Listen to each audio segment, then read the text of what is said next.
Assalamualaikum warahmatullahi wabarakatuh. Saya Siti Arofah, mahasiswa pendidikan profesi guru dalam jabatan Angkatan 4 Sejarah Indonesia Universitas Patimura Ambon. Saya siap melaksanakan uji kinerja di SMK Negeri 1 Balikpapan, siswa kelas 10 dengan materi Sumpah Pemuda. Terima kasih. Assalamualaikum warahmatullahi wabarakatuh. Waalaikumsalam warahmatullahi wabarakatuh. Apa kabar hari ini? Baik. Alhamdulillah ya. Nah, sebelum pembelajaran Ibu mulai, alangkah baiknya kita berdoa terlebih dahulu ya, agar pembelajarannya berjalan lancar dan ilmu yang kalian dapat bermanfaat. Oke, silahkan dipimpin berdoa dulu. Oke, bismillahirrahmanirrahim. Sebelum memulai pelajaran pada hari ini, marilah kita berdoa menurut agama dan kepercayaan masing-masing. Berdoa dimulai. Berdoa selesai. Terima kasih Mahes sudah memimpin berdoa. Ibu share dulu materinya ya. Oke, ini materi yang akan kita pelajari hari ini mengenai Sumpah Pemuda. Nah, sebelum ke materi inti, kita sama-sama menyimak lagu nasional. Ini Ibu sudah ada cuplikan lagu nasional, Bangun Pemudi Pemuda, yang berhubungan dengan tema kita hari ini ya, Sumpah Pemuda. Kita simak sama-sama ya. Yuk, semua ikut bernyanyi ya. Pemudi Indonesia tangan baju untuk negara. Oke, itu tadi lagu nasional yang sudah kita dengarkan bersama ya, tentang pemuda-pemudi, bahwa pemuda itu harus bekerja keras, harus jujur, dan berpikir jernih. Oke, sekarang Ibu absen dulu. Munawaroh ada, Nadia ada, Febi ada. Oke, lengkap ya. Dan untuk materinya, ini kalian bisa ambil di drive yang sudah Ibu share, ada juga di classroom ya. Ini materinya, ada LKPD-nya juga. Sudah download semua LKPD-nya? Oke, sudah ya. Bu. Nah, sebelum Ibu ke materinya, minggu lalu kita sudah belajar mengenai dampak dari kolonialisme yang ada pada masa pemerintahan Hindia Belanda II ya. Ada dampak positif dari kebijakan VOC, Daendels, kemudian Raffles ya. Ada yang masih ingat dampak positif dari kebijakan tersebut yang bisa kita rasakan sampai saat ini, sampai sekarang? Ada, Bu. Ada. Saya. Oke. Silahkan, Dila ya? Iya, Bu. Ya, silahkan Dila. Dampak positif yang masih bisa kita rasakan pada saat ini adalah pada masa pemerintahan Raffles ditemukan bunga bangkai atau bunga Rafflesia arnoldi yang berdampak bagi perkembangan ilmu pengetahuan di Indonesia. Dan sampai saat ini pun kadang-kadang dapat kita jumpai bunga tersebut di Kebun Raya Bogor, Jawa Barat. Oke ya, adanya bunga Rafflesia ya yang sampai sekarang juga masih ada. Selain itu, ada lagi dampak positif yang bisa kita rasakan sampai sekarang? Saya izin menambahkan, Bu. Oke, silahkan Alia. Pada masa Raffles juga beliau membuat buku History of Java, buku yang berisi mengenai sejarah raja-raja Jawa, dan buku itu menjadi salah satu sumber premier saat mempelajari kerajaan-kerajaan Islam di Jawa. Iya, yaitu ada buku History of Java. Benar tadi yang disampaikan oleh Dila dan Alia. Nah, selain itu juga ada dampak positif yang lain, yaitu adanya politik etis. Ya, siapa yang masih ingat isi dari politik etis? Saya, Bu. Oke, silahkan Munawaroh. Isi dari politik etis adalah irigasi, edukasi, dan transmigrasi. Iya, jadi ada 3 program politik etis ya. Yang pertama itu adalah irigasi, edukasi, dan transmigrasi. Nah, yang kita rasakan sampai sekarang dampak dari politik etis yang paling besar pengaruhnya ini adalah bidang edukasi. Karena pada saat itu Belanda memperbolehkan pribumi Indonesia untuk bersekolah, baik di sekolah buatan Belanda maupun di sekolah di negeri Belanda. Nah, yang akan kita pelajari hari ini yaitu dampak dari politik etis yang bidang pendidikan. Oke ya. Nah, ini kompetensi dasarnya. Ada kompetensi dasar, ada indikator pencapaian kompetensi. Kompetensi dasarnya ini menghargai nilai-nilai Sumpah Pemuda dan maknanya bagi kehidupan kebangsaan di Indonesia pada masa kini. Kemudian indikator pencapaian kompetensinya ini mengaitkan dampak politik etis di bidang pendidikan sampai nanti lahirnya nasionalisme. Kemudian ada menganalisis latar belakang Sumpah Pemuda sampai dengan Ikrar Pemuda dalam Kongres Pemuda 1 dan 2. Nanti kalian akan menyusun laporan tertulis dan mempresentasikan hasil laporannya di kelas. Nah, arti penting materi hari ini yaitu bahwa Sumpah Pemuda itu dianggap sebagai tonggak utama dalam pergerakan kemerdekaan Indonesia. Dan Sumpah Pemuda ini juga dianggap sebagai kristalisasi semangat untuk menegaskan cita-cita berdirinya negara Indonesia.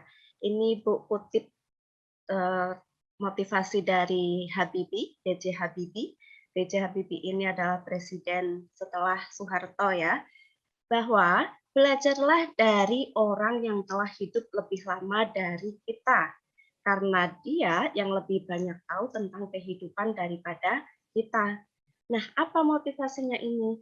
Jadi kalian jangan malu bertanya, ya, jangan malu bertanya, kemudian jangan merasa paling pintar, ya, karena lebih banyak bertanya maka akan lebih banyak ilmu yang kita dapat.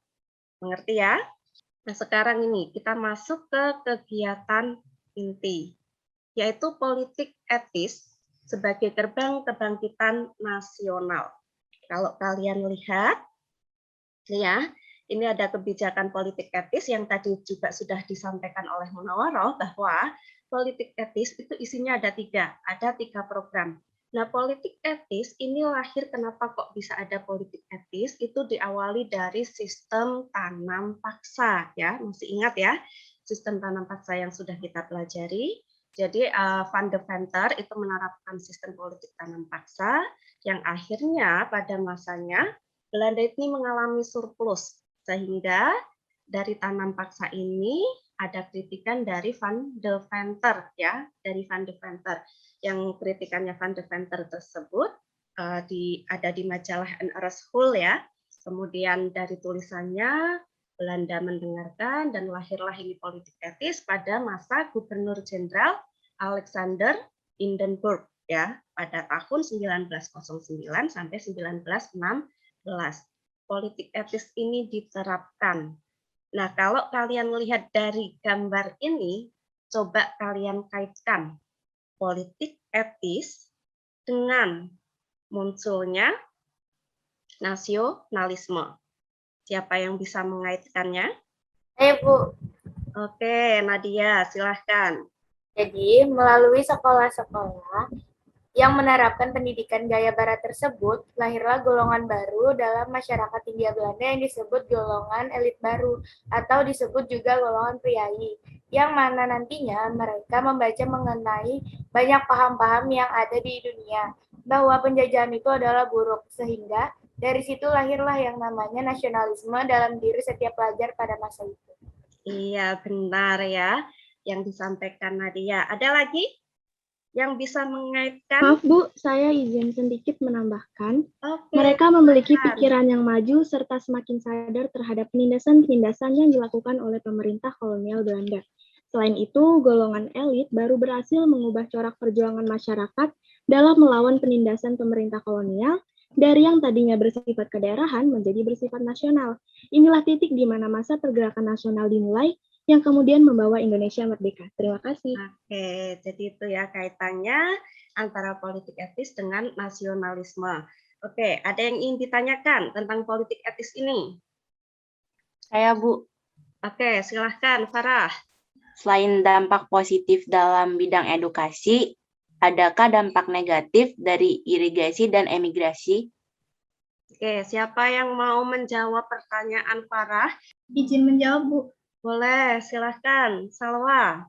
Ada dalam bidang irigasi, pemerintahan Hindia Belanda melakukan pembangunan fasilitas untuk menunjang kesejahteraan rakyat, sarana dan prasarana untuk menyokong aktivitas pertanian serta perkebunan diberikan meliputi pembuatan waduk, perbaikan sanitasi, jalur transportasi, mengangkut hasil tani, dan lainnya. Oke, bagus ya. Jadi irigasi itu tadi ada waduk ya. Ada lagi yang menambahkan dampak Saya selain ingin dari menambahkan, Bu. irigasi? Ya, silahkan. Nabil. Dalam bidang imigrasi, saya ambil contoh di Lampung itu ada terdapat kecamatan dengan nama Bantul yang sebagian penduduknya merupakan keturunan dari transmigran asal Yogyakarta. Oke, kita kasih aplaus dulu ya. Jawaban-jawaban kalian luar biasa.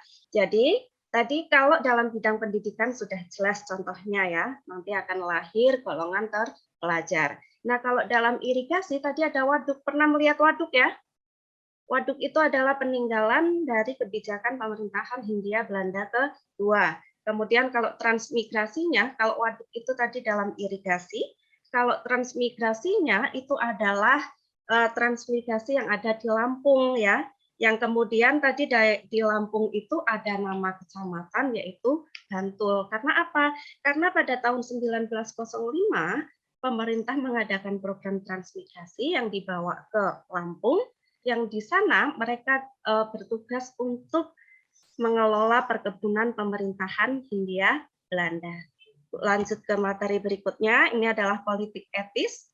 Politik etis itu politik balas budi ya. Sudah kita pelajari, politik etis itu adalah politik balas budi.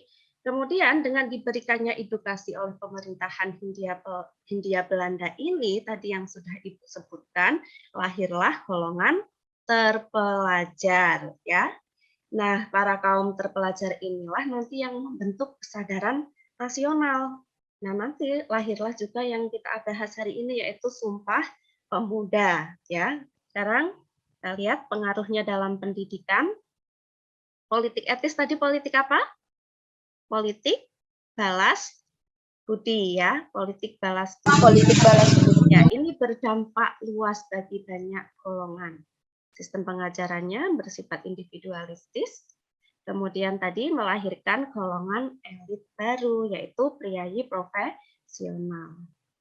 Ya, selanjutnya kalian simak video berikut ini. Indonesia itu beragam.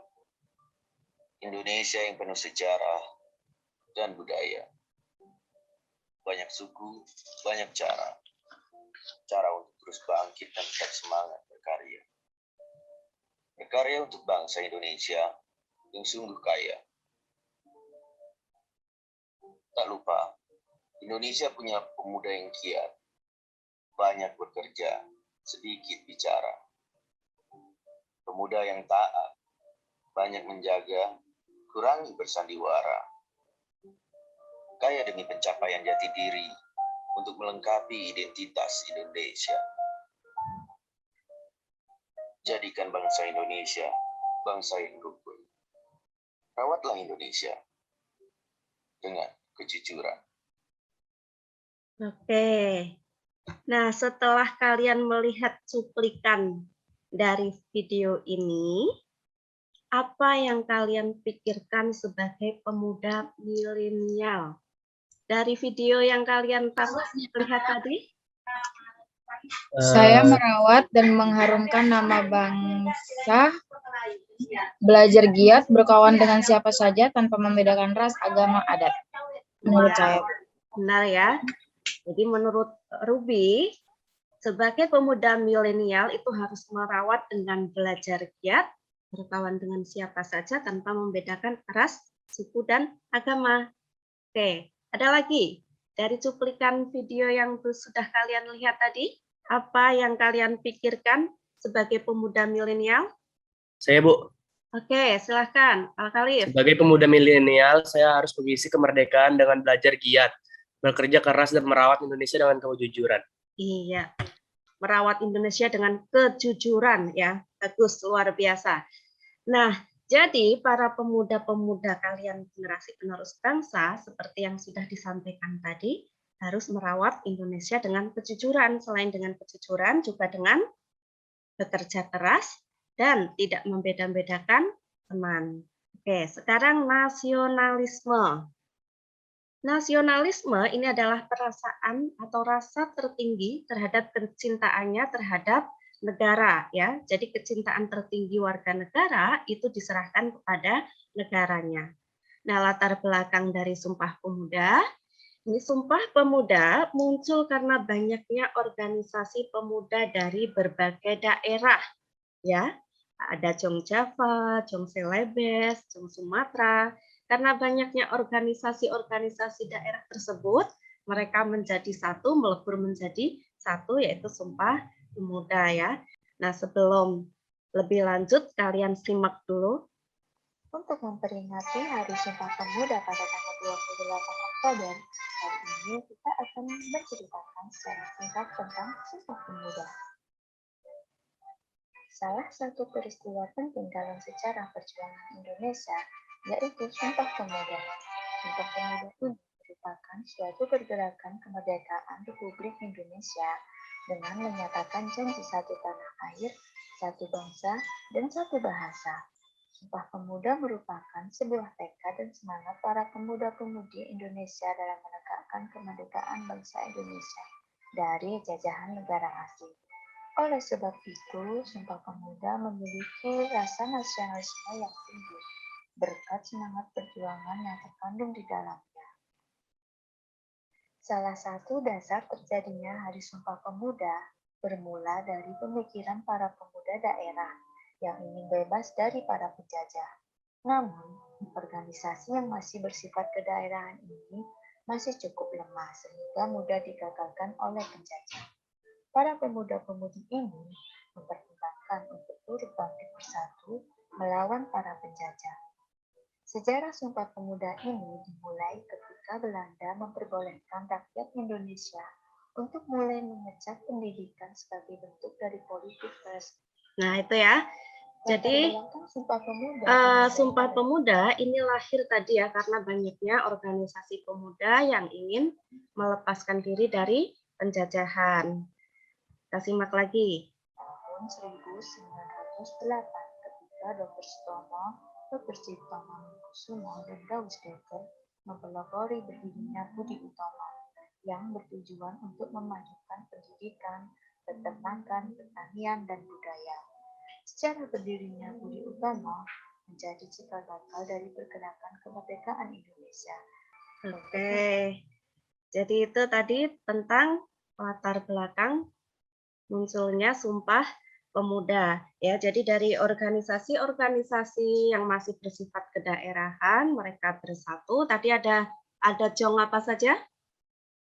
Ada Jong Java, ada Jong Ambon, kemudian ada Jong Sumatera, Jong Celebes, yang kemudian menjadi satu membentuk kongres yang nantinya muncullah Sumpah Pemuda. Ya. Nah, dari yang video tadi sudah disebutkan bahwa para pemuda melakukan kongres. Kongresnya dilaksanakan 2 kali. Ini yang Kongres Pemuda pertama menghasilkan cita-cita Indonesia merdeka menjadi cita-cita pemuda Indonesia. Nah, ini tadi sudah disebutkan dalam video juga isi dari Sumpah Pemuda. Apa tadi isi Sumpah Pemuda? Apa tadi isinya Sumpah Pemuda? Kami putra dan putri Indonesia mengaku bertumpah darah yang satu tanah air. Ya, mengaku bertumpah darah yang satu tanah air Indonesia. Kemudian berbangsa satu, bangsa Indonesia, dan menjunjung bahasa persatuan yaitu bahasa Indonesia. Nah, Sumpah Pemuda ini adalah rumusan dari Muhammad Yamin, ya. Nah, apa sih nilai-nilai yang terkandung dalam Sumpah Pemuda? Tadi sudah disebutkan juga oleh Al-Khalif sama Ruby ya, bahwa pemuda itu harus bekerja keras, pemuda itu harus jujur, pemuda itu tidak membeda-bedakan agama, tidak membedakan teman.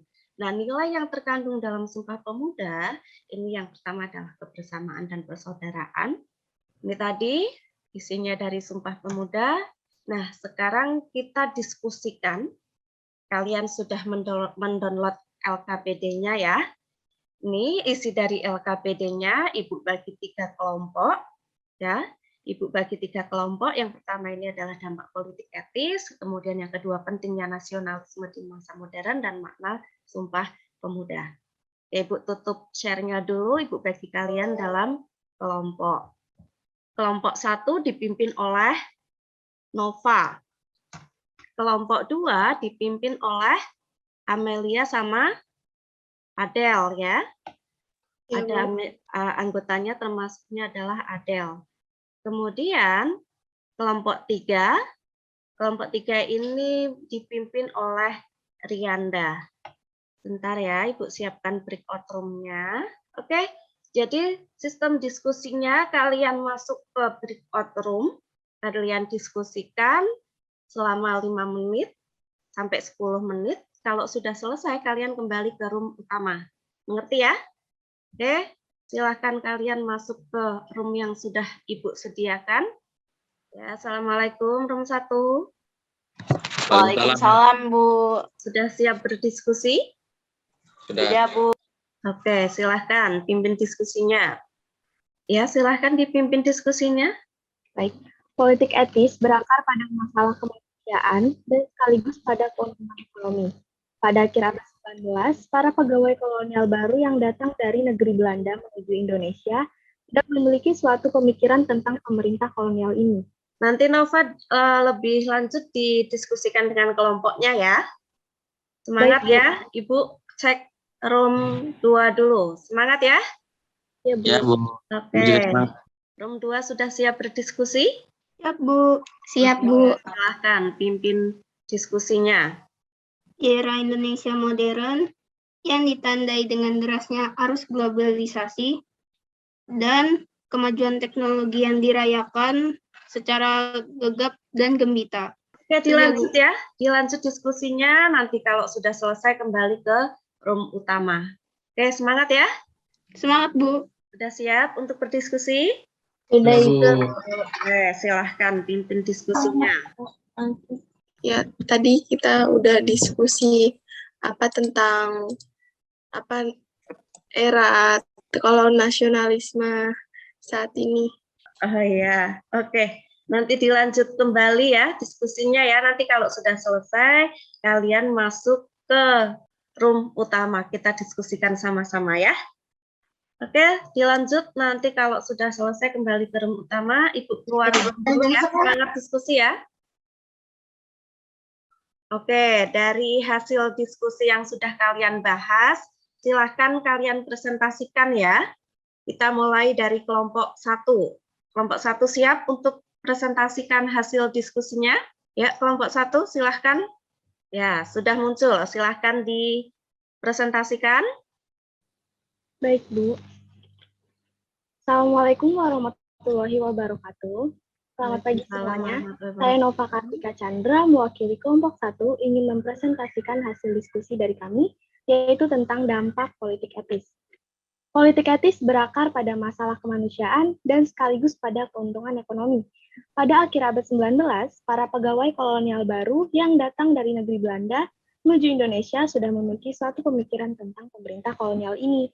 Politik etis secara resmi ditetapkan pada bulan September 1901 ketika Ratu Wilhelmina menyampaikan pidato tahunan. Baik, sekian dari kelompok kami. Saya ucapkan terima kasih, dan jika ada yang kurang jelas bisa ditanyakan.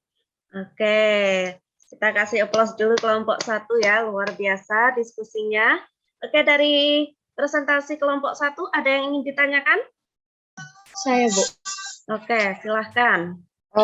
Saya mau nanya dari penjelasan Nova tadi. Tadi yang kelompok kalian bahas dampak pendidikan. Dapatkah kalian jelaskan mengenai sekolah-sekolah yang berdiri pada masa Hindia, Belanda, dan sekolah-sekolah tersebut jika disamakan dengan sekolah yang ada pada masa kini, termasuk ke dalam tingkat apa? Oke, itu pertanyaan yang bagus ya. Apakah ada dampak yang nyata dalam pendidikan sekolah-sekolah Hindia Belanda tersebut? Silahkan dijawab. Kelompok 1. Baik, sebelumnya terima kasih untuk pertanyaannya. Jadi dampak yang sangat nyata itu adalah dampak pendidikan. Sekolah-sekolah yang ada pada masa Hindia Belanda itu ada beberapa, yaitu yang pertama ada Holland Indie School atau HIS, itu SD. Kemudian ada MULO atau MULO SMP 4 tahun. Kemudian ada AMS SMA 3 tahun. Dan juga ada HBS, setara SMP dan SMA. Kemudian ada Stovia, Universitas Kedokteran yang menerima lulusan AMS dan HBS. Oke, good ya, luar biasa. Jadi benar ya, ada sekolah-sekolah yang didirikan oleh Belanda. Kalau zaman Belanda itu Holland Indie School, itu sekarang nama SD ya, sekarang namanya SD. Kalau dulu namanya HIS ya, Holland Indie School. Kemudian ada MULO. MULO itu kalau zaman sekarang namanya SMP ya. Kemudian ada AMS, kalau sekarang itu SMA, dibalik aja ya. Kemudian ada HBS, itu setara SMP dan SMA tetapi 5 tahun atau SMK. Kemudian kalau perguruan tingginya pada masa Hindia Belanda itu adalah Stovia. Oke, jelas ya. Oke, kelompok 1, terima kasih presentasinya. Kita lanjut kelompok 2. Silakan kelompok 2. Assalamualaikum warahmatullahi wabarakatuh. Saya perwakilan dari kelompok 2 akan mempresentasikan hasil diskusi dari kelompok 2. Tantangan nasionalisme saat ini. Di era Indonesia modern yang ditandai dengan derasnya arus globalisasi dan kemajuan teknologi yang dirayakan secara gegap gempita, Indonesia menghadapi tantangan besar dalam hal kesadaran berbangsa dan bernegara. Derasnya gempuran kebudayaan asing yang terfasilitasi dengan media dan teknologi internet dapat secara bebas leluasa hadir di tengah-tengah masyarakat kita dan berpotensi mendominasi serta mempengaruhi kebudayaan lokal. Ditambah lagi dengan permasalahan-permasalahan negara yang lainnya yang mengancam kedaulatan bangsa, khususnya pasca 1998, seperti bermunculannya ideologi yang berseberangan dengan ideologi negara, terorisme, radikalisme, serta konflik sosial berbasis suku, ras, dan agama. Sekian hasil diskusi dari kelompok 2, saya ucapkan terima kasih. Oke, kita kasih aplaus dulu kelompok 2 ya. Oke, dari kelompok 2 ada yang ingin ditanyakan? Saya, Bu. Oke, silahkan Indah. Dikatakan bahwa nasionalisme pernah menurun dan mungkin sampai saat ini. Bagaimana membangun nasionalisme pada masa awal kemerdekaan sampai masa Orde Baru? Oke, bagus pertanyaannya ya. Bagaimana menjaga nasionalisme dari masa kemerdekaan sampai Orde Baru? Oke, silahkan dijawab. Kelompok 2. Baik, saya mewakili kelompok 2 akan menjawab. Oke. Pada masa Orde Lama, nasionalisme dibangun untuk membangun Indonesia ke arah yang lebih baik, dengan mengedepankan kebudayaan lokal dan nasional serta sekeras mungkin menutup keran terhadap pengaruh kebudayaan asing. Orde Baru, nasionalisme dipupuk dan dibentuk dalam doktrin-doktrin yang bersifat top-down serta terkesan digunakan sebagai legitimasi kekuasaan yang bersifat militeristik. Terima kasih. Bagus ya, jawabannya bagus, pertanyaannya bagus. Kita kasih aplaus lagi. Oke, selanjutnya ke kelompok 3. Silahkan kelompok 3 presentasikan hasil diskusi bersama kelompoknya. Assalamualaikum warahmatullahi wabarakatuh. Waalaikumsalam. Saya Rianda Hermawan, mewakili kelompok 3, akan mempresentasikan hasil diskusi tentang makna Sumpah Pemuda bagi kaum milenial. Diikrarkan pada 92 tahun lalu dalam Kongres Pemuda kedua, Sumpah Pemuda merupakan kristalisasi semangat para pemuda dari seluruh pelosok tanah air akan berdirinya Indonesia. Dalam kongres yang berlangsung pada 27 hingga 28 Oktober 1928 di Batavia, diputuskan 3 hal yang kemudian menjadi isi Sumpah Pemuda, yakni kami putra dan putri Indonesia mengaku bertumpah darah yang satu, tanah Indonesia. Kami putra dan putri Indonesia mengaku berbangsa yang satu, bangsa Indonesia. Kami putra dan putri Indonesia menjunjung bahasa persatuan, bahasa Indonesia. Kemudian 28 Oktober ditetapkan sebagai tanggal untuk peringatan Hari Sumpah Pemuda sejak 1959 melalui Kepres nomor 316 tahun 1959. Sekian hasil diskusi kelompok 3, kurang lebihnya mohon maaf. Assalamualaikum warahmatullahi wabarakatuh. Waalaikumsalam warahmatullahi wabarakatuh. Oke, kita kasih aplaus dulu kelompok 3 ya. Ada yang ingin ditanyakan dari kelompok 3? Tadi tentang makna Sumpah Pemuda di era sekarang ya. Kalau di era pandemi, berarti harus menjaga protokol kesehatan. Ada yang ingin ditanyakan? Jika tidak ada, kita kasih aplaus kembali ya. Oke, luar biasa hari ini pembelajarannya. Berarti kalian sudah bisa menangkap kompetensi dasar yang Ibu berikan hari ini ya. Kesimpulan dari pembelajaran yang sudah kita sama-sama dengar tadi, siapa yang mau menyimpulkan pembelajaran kita hari ini? Saya, Bu. Oke, silahkan. Kesimpulan yang bisa kita ambil dari pelajaran hari ini ialah nasionalisme di masa saat ini harus kita jaga. Jangan sampai luntur atau hilang karena kaum muda lebih banyak menggemari budaya-budaya asing seperti yang saat ini lagi booming, yaitu budaya K-pop.